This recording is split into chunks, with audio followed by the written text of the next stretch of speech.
We're coming up on what's looking like the strongest month of the year so far when it comes to Nintendo Switch releases. I haven't seen a month as packed with games as October 2022 in quite a while. In today's discussion, we'll be talking about all the great stuff on the horizon for Nintendo Switch in just the next few weeks. So let's get started. Alright, first a little overview. Early October is a little bit of a break before the onslaught to come in the later part of the month. The two big exclusives are of course Mario plus Rabbids Sparks of Hope on October 20th, and then Bayonetta 3 shortly after on the 28th. That's already a busy 2 weeks right there, but there are a bunch of smaller releases and potentially some surprises that will make life even more hectic for Nintendo fans. Let's go through them in chronological order.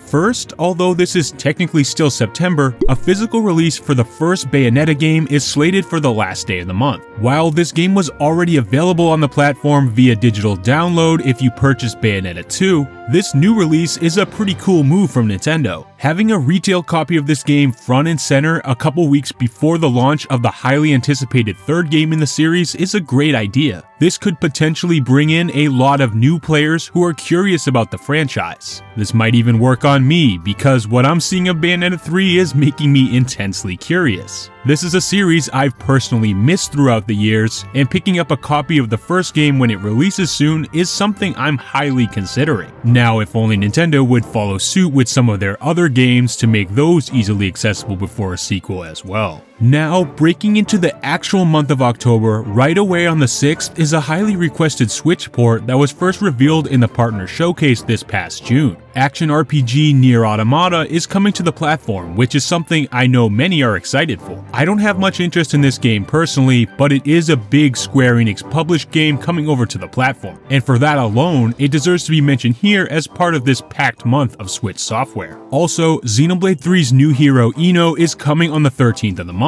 She's a part of a pretty major wave of DLC for the game, which will also add Challenge Battle and the swimsuit costumes. The hero herself will lead to a few more hours of content at least, and Challenge Battle will add pretty much endless amounts of replayability to an already huge package. Excited for Wave 2 for sure, but there won't be all that much time to play it, as just about a week from this point is where the real madness begins. It's a little strange since this is a Thursday, and I'm so used to big Nintendo releases on Fridays at this point, but on October 20th, the Ubisoft-developed tactical RPG adventure Mario plus Rabbids Sparks of Hope will finally be out. There's some serious hype around this one, especially with all the great updates the devs have been giving us and the news of Rayman as a DLC hero arriving sometime in the future. Unfortunately for my wallet, that's probably going to mean I'm buying that $90 gold pack, making this a pretty expensive month all around. But despite that, I'm eagerly awaiting this one, as it's definitely my most anticipated game of October. The first game, Mario plus Rabbids Kingdom Battle, is one that took some time to finally grow on me, but once I got a feel for the gameplay, I could not get enough of this amazing use of the Mario universe characters and top-tier soundtrack. Sparks of Hope is looking to be more of the same and then some, a much bigger and better package all around, which couldn't be more exciting. But there will be no rest for JRPG fans, and I mean no rest, as the next day, October 21st, is the release of Persona 5 Royal finally coming to the Switch console. This game is developed by Atlus, but it almost seems like part of the Nintendo extended family at this point, since Joker is now a Smash Bros. Character. There's a budding relationship between the two companies,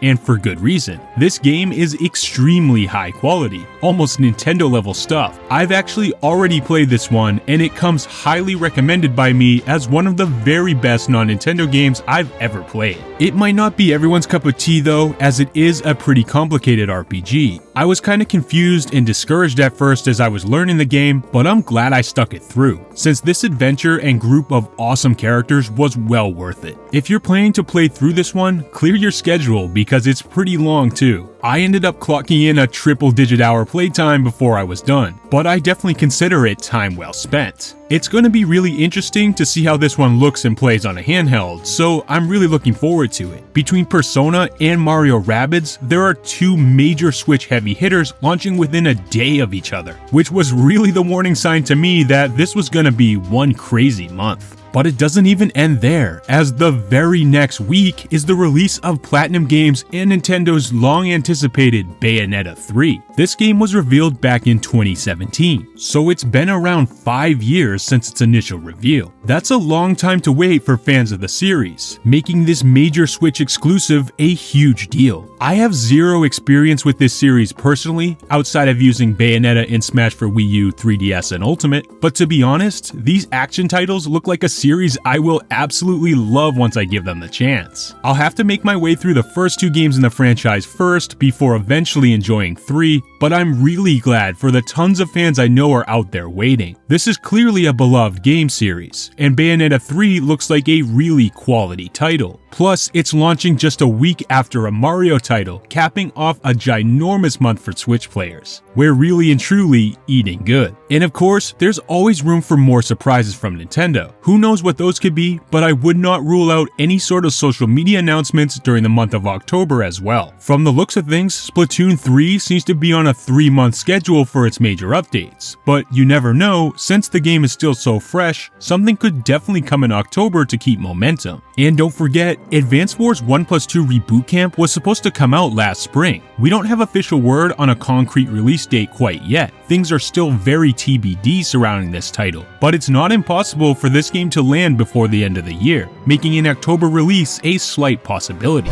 The momentum is huge for Nintendo going into the end of this year. November is also looking to be packed with highly anticipated titles like Sonic Frontiers, Harvestella, and of course Pokemon Scarlet and Violet, all slated to release then. The amount of great software and the rate it's coming out is nothing short of astonishing. I'd argue that this is a new golden era for the company, and I'm just glad to be a part of it. Let me know in the comments section what you're trying to play next month. I'm definitely getting Mario Rabbids and debating on Persona, only hesitating because I've already played it. I can't deny having a Switch copy would be nice though, and I'll probably have no time to play it with all this stuff coming out soon, but the first Bayonetta game is also really tempting. If you enjoyed this video today and are excited for the upcoming month of Switch releases, then remember to keep it right here with this channel, as I'll be making quality Nintendo content all the way through. Thanks for watching everyone, and I'll see you next time.